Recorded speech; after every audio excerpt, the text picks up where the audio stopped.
જય શ્રી રામ, રાધે રાધે મારા સાબરકાંઠા અને અરવલ્લીવાસીઓ. તમે બધા કેમ છો? તમે જોઈ શકો છો કે આજુબાજુનો નજારો હું તમને પહેલાં બતાવું. આ છે મારા આજુબાજુનો નજારો. આ બાજુ એક બાજુ ડુંગર છે અને બીજી બાજુ તમે જે સનસેટ જોયો એ છે.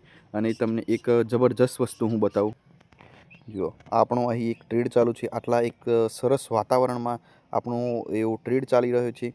અને જો તમારે પણ મારી સાથે ટ્રેડિંગ શીખવું છે તો સાબરકાંઠાનો ટ્રેડર નામનું ઇન્સ્ટાગ્રામ પેજ ફોલો કરો અને સાબરકાંઠાનો ટ્રેડર નામની યુટ્યુબ ચેનલ સબસ્ક્રાઈબ કરો. જો આ એક મહિનામાં એટલે કે 30 દિવસમાં જો 1000 ફોલોવર થઈ ગયા તો આપણે રણુજા જઈશું અને રણુજા જઈને ટ્રેડ મારીશું. જો તમારે મને સપોર્ટ કરવો છે જલ્દીથી જલ્દી ફોલો કરો અને ચેનલ હોય તો સબસ્ક્રાઈબ કરો. આપણે 1000 દિવસનો ચેલેન્જ લીધો છે, જેમાં આપણે દરરોજ સારા એવા વિડીયો નાખીએ છીએ, ઇન્સ્ટાગ્રામમાં રીલ્સ અને યુટ્યુબમાં શોર્ટ્સ નાખીએ છીએ. તો જલ્દીથી તમે મારી આઈડી જોઈ શકો છો અને ફોલો કરી શકો છો.